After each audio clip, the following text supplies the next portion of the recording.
seekers and quilt people. Oh, I'm so happy to be back. I took a little break there for a while. I had to kind of figure out some things, but it is time to move forward, as this really is a big part of my spiritual practice, right? In me coming in here and checking myself. So just kind of bring you up to where I've been since the fall. Well, first of all, I went broke. Oops. Published a whole bunch of books that were super expensive, only to find out I had a readership of 3 people. Thanks, my sister Laura. Which is totally fine. I'm on a journey with becoming an author, and that doesn't always mean instant success. So I'm going to continue on that. But yeah, it really bankrupted me getting those books produced because, you're always told, well, as you step out into the void, the road will rise up to meet you. Not always true. Yeah, that part. So anyways, I had to get very real about a few things, and I had to go get a job, and I'm still trying to rekindle my real estate business and stuff like that so I can pay for all of this and the publishing and everything that's very, very expensive that I'm trying to do artistically. So anyways, that's it. But I have been also continuing on a really fun spiritual path that I wanted to share with you. Because why? Because the world is kind of tricky right now, isn't it? There's a lot of polarization going on, and there's a lot of vilification, especially of the queer community, from the religious and political right. And while they think that's still a good talking point, it just continues to stink, right? And not be a good look, right? So if you're involved in any of that, maybe talk to queer people and see what their experience is with either your faith community or political affiliation, because it really is a struggle for us. It's now early April, right? And to date, in this year, the political right has put forward 420 bills that the ACLU is actively watching and has flagged as homophobic. If there was a political party that was putting out 420 racist policies or anti-Semitic policies, would that be okay? So, we're just at that point where we need to start seeing homophobia in the same light as we do racism and anti-Semitism, right? That's kind of our next hill to climb. And it's going to be really interesting to see how, especially faith communities that work with literature that says gay people shouldn't exist, or that men who have relationships with men are an abomination. How do we settle that? And as we know, I've been in here trying to myself get clear on my personal path forward, and it's very confusing, is it not? It's very confusing because you want to do what's right. You want to do what's loving, right? But here's the thing. You can only do one of those. You can only do what's either right or you can do what's loving. Which is the better option? When we evaluate our life circumstances and our choices and our paths forward, do you want to do what's right or do you want to do what's loving? What's right will always be informed by the ego, right? Because what's right to one person is probably not right to another. It's an ego judgment call each and every time to determine what's right, right? But to say what's loving, that becomes much more clear, doesn't it, right? Because it's instantly clear whether what you're doing is loving or not. Not always, right? And we'll get into that in a minute.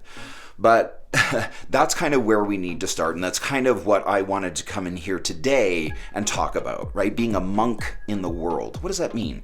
Ever since I heard that phrase, I was like, ooh, that's what I want to do. That's what I want to be. I want to be able to walk through the valley of death and have no fear, right?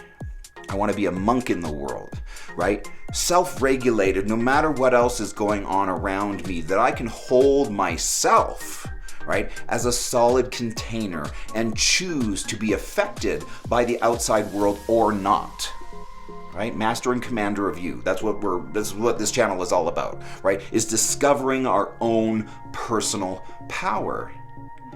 And I've had the opportunity to do Marianne Williamson's A Course in Miracles over the last few months, and it's been really like a game changer. And while originally I came in here to talk about, right, the initial way that I just kind of, through my own thinking, kind of found my way to joy. Remember all of that? Finding our North Star, and all of our decisions in our life are going to live in service to what our North Star was. And my original North Star was joy, right? And how do I get to joy? And how do I liberate myself from my own troubles? Because I had to come in here to figure out one really important thing. Fear only exists within the mind that creates it. It exists nowhere else. You're doing that to yourself, right? And A Course in Miracles has really showed me, because if you're not familiar with it, it's kind of a step-by-step process where they lead you down a path to kind of think about things differently, right? And to view things differently, that we are not a victim of the world, right? And that in fact, it goes so far as to talk about the fact that there's kind of like two realities that you can attach your mind to, right? Do you want to attach yourself to the reality that is man-made or God-made, right? Because if you're attaching yourself and your identification and your sense of fairness and your sense of safety to that which man creates, you will always experience lack. You will always be in fear, right? Because what does man create, right? Man creates up here mostly what is driven by the ego, which is always crazy, right? And often loveless. So if we attach our minds to that which originates in the mind of man, and that's all of our social agreements and constructs like money and laws and like all of that stuff that's man-made, right? If you're attaching your mind to your job, right, and to what others are saying or doing, that's all originating in the mind of man. Conversely, there's another way to be, which is to say, okay, everything that originates in the mind of man is going to be crazy, and you know that, and you parcel it up, and you like say, okay, I'm not going to really be involved in that ever, right? I'm going to attach myself to that which God creates, which originates in the intelligence of the universe. I had to move out here to the middle of nowhere, right, on this amazing farm and acreage in order to really connect with that idea, that expression, right? Because you can't help but look at nature and feel that there is so much. We have been given so much, and it's there that you experience abundance, right? I mean, it's a simple, like, little thing, like, just talk about abundance. Okay, let's just look at the pine cones on our property, right? It rains pine cones every season, every day. We just have pine cones and pine cones and pine cones, and there will never not be a day where we on this property are picking up pine cones, right? That's abundance. That's abundance, and it gives, and it gives, and it gives, and it gives. And it's the same for our land, our property. It's amazing when you live in conjunction with what originates in the intelligence of the universe. It's so abundant. It always gives and gives and grows and gives and gives and gives and gives. It's an amazing transformation for the mind to detach from that which originates with man and instead only be involved with your immediate surroundings, right? Because God can only be found in the present moment. When you're fully present, right? That's where we connect with that level of abundance, right? And how we can begin to manifest all of that, right? Now, initially, I had found my way to that North Star of joy, right? By following the access point discovered in Childhood Wonder. I just love it so much, you know, I mean, it makes you feel like a child again. It makes you just light yourself up, right? And in shamanism, that's one reason why we use the drums and the rattles. It's the same experience, right? We're opening the space. We're opening ourselves. We're having that, resurgence of energy that feels like warmth, right? So connect with that. Connect with childhood wonder. And you can look at dust in a sunbeam and experience childhood wonder. It's everywhere. Go walk on my property. And it's not possible for me to be in a bad mood, right? Or be in fear while I'm also in that state of wonder. You have to choose. And it's a choice. It is very much a conscious choice. And you can do that anytime you want, right? Just go look at something that feels like childhood wonder and warm yourself from the inside with what that feels like. Light your lights. Light your own lights. Don't wait for somebody else to do that for you. That's a you thing. You can do that. And while I originally found that path to joy, right, which was, remember, we started with childhood wonder, to open ourselves and start to breathe again. And then from there, we kind of followed it to what? We followed it to trust, right? To trusting in the universe and understanding that it is all in good care and that it will work itself out without our involvement. In fact, the more we do get involved, the more we mess it up. Why? Because we're crazy. Right? Because we are not operating with the intelligence of the universe. Our system is, right? The way we digest without thinking about it, the way our, entire system and, heart just keeps going. Like, that's the intelligence of the universe. But what's going on up here? Oh, that's all, free will. Right? So that original way where I found childhood wonder and then leaning into trust to 1,000%, leaning into trust to the point where fear no longer exists in your mind because you know that even the bad stuff is being delivered to you for a reason, to get you where you're going, right?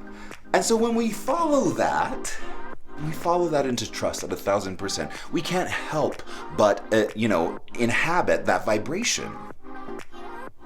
Doing A Course in Miracles, I've discovered another way to do that. And I was like, oh, this gets you to the same place. That's so fun. That's so exciting, right? And that is, in the way that they put it, in very much detaching from what was and only existing in the now and looking forward. If you can be fully present in your environment and only interact with what is around you, what is now, with no attachment to the past, like none. Like completely abandon it and be fully present and look forward. And look forward to your life. And look forward to the things that are coming up today. And look forward to the things that are coming up next week. That's another way where you can be in a state of being lit up 24/7, right? Because why? You're not attached to anything that was. Like, even if you come into contact with somebody who has been horrible to you, your entire life, and you just drop that past and be present and look forward to what? A better relationship. Look forward to things healing, right? That's the Course in Miracles. The miracle is in your ability to address the moment as it is with no coloration from the past. To arrive in that moment not ever knowing anything that's ever gone on before, but be fully present with that person, right? And look for the miracles and look forward to things being better. That's another way to achieve that same experience, right? And so I was really excited to have found a second way, because sometimes the one way is not quite working. I'm still in a bad mood or whatever else, and I can't quite get from childhood wonder to, trust in the universe because everything sucks. Right? I mean, the world we live in right now is super tricky. I mean, right? It is just, it's tricky, but also necessary. Is it not? Right? All this racism, all this homophobia, all this that is going on that has existed in our country for decades is being brought to light, right? And we have had leaders who have legitimized that type of thinking and behavior, right? It's ugly, right? It's all rooted in judgment and shitty energy, right? And that's what we're trying to get away from. But guess what? It starts with me. Originally, when I first started doing this, my entire, raison d'etre, right? My whole reason for being is to change the vibration of the planet. Well, how do we do that? Well, we realign ourselves with the vibration of the planet and light ourselves up and remain in that energy, the energy of the intelligence of the universe, not in the energy of the craziness of man, right? So my mission, right, has evolved somewhat, and I hope to continue to come in here and practice on myself. And if that lights a path forward for anybody else, I'm thrilled, right? But again, I have to do this first and foremost for me in order for it to be sustainable, for it to be part of my holy journey, my part of my self-discovery and spirituality, right? And spirituality for me will always be a journey for one. Never group, right? Always a journey for one. So along those lines, right, in terms of recalibrating ourselves to vibe with Mother Earth, there's a new concept that I was introduced to in a real estate conference a few weeks ago, and it's kind of changed a lot of the way that I think about things. And it is the difference between your IQ, right, versus your EQ. Your IQ is how smart you are. Your EQ is how healthy you are emotionally, right? And how intelligent you are emotionally. So we got to start looking at those two things, because I took the test, and while I scored really high on the IQ, I also scored really low on the EQ. Oops. Right? And I'm glad I'm aware of it, and it really explains a lot of things in terms of my own personal behavior and the way that I can often bring bad energy into a room, right? With my self-righteousness and my anger, right? And my frustration with things, right? But what's that saying about my EQ? My emotional quotient? It's not very high. And I'm wondering why I can't find followers. And I'm like, oh, I'm kind of an asshole. Good to know. Right? But if I want to be that person, right? Because my North Star for where I want to go in life and what I want to do in terms of my books and my whole messaging and all that really was driven by Glennon Doyle, right? And I love her. And she was this Christian woman who's now, in a relationship married to a woman, that famous soccer player with the purple hair. And I love them. They're so inspiring to me, right? But they have a much higher EQ than I do. And I recognize that now, that needs work. And there's actually a book that I'm reading through now, and that I was able to take the test in to kind of illuminate to me where my thinking, right, my emotional thinking needs work. So I'm working on that, but that's why I'm in here doing this, to shed a light, right? If anybody else, is having the same struggles, why is my messaging not landing? Why am I turning people off? Right? Why is nobody listening to me? Right? And the more you get frustrated that nobody's not listening to you, the more, you get into that energy, right? Which nobody wants to be around. Right? So that's kind of where I am with that, right? On my journey moving forward. And I'm just going to keep plodding along, right? Because this really helps me make sense of the world. And then where I am with everything else, I am kind of rekindling the Quilting Cowboy a little bit.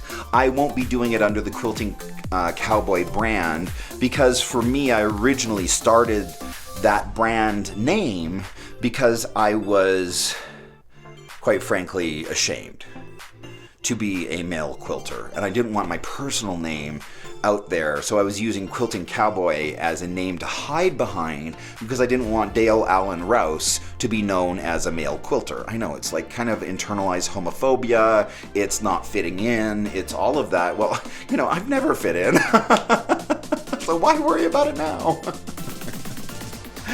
Right?